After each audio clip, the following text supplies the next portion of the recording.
जा आइकी कोठा बसेर रोइयो त कता बसेर रोइस् कान्छी त कोठा बसेर रोइयो छ्या रोइको भन्दा म त पछि भिडियो त आँसु जो आयो त ठुलोको फाइल त रोइन्छ कस्तो छानो मान्छेलाई कति लाम्रो अनि एकतिर मात्रै हो केले एउटा हुँदो हैन एकतिर मात्रै लगाइदिनु हैन दुईटै लगाइदिने हो दुईटै लगाइदिने हो एउटा मात्रै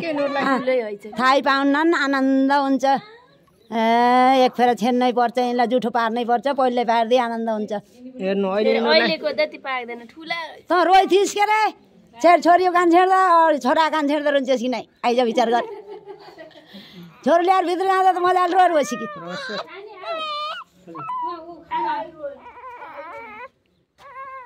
ओ महेन्द्र रसाउनु है ल भाइ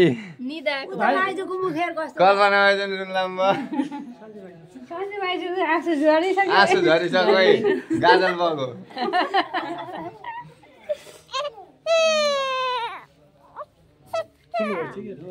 ठिक छ बढ्छन् पछि अहिले काम सानो हो होइन बढ्दा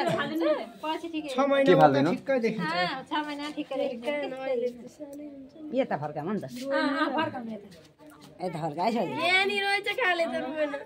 गहना लाउनु पास 11 दिनका दिन सुन लाउनु अहिले महँगो सुन लाउनु पासिन किन्द्रोस् त महँगो भए पनि बनाइदिए पनि लोनी हो रिबिका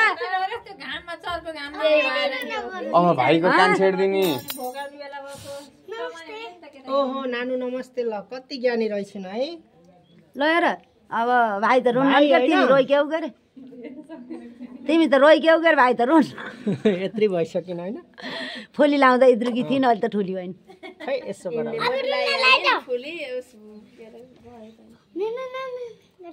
भाइलाई राम्रो लाउनु बनाइदिनु पर्ला कि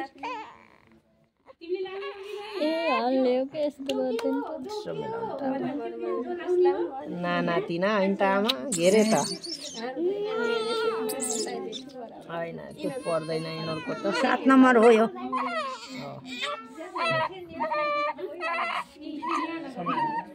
समारा भाइ रोयो कान दुखो रोइ रोइ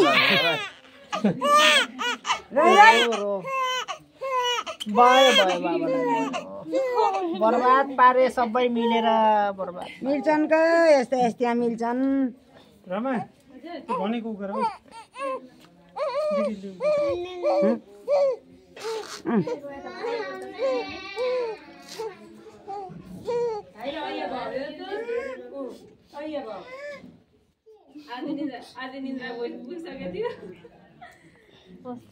पुरै पुराइदिएँ मैले हैन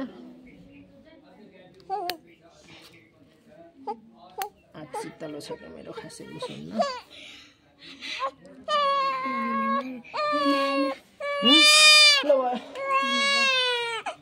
ल रमेश शर्मा लागे है यति प्रसाद खा जानु पर्ला नि आमा आज शनिबार मैले खाइन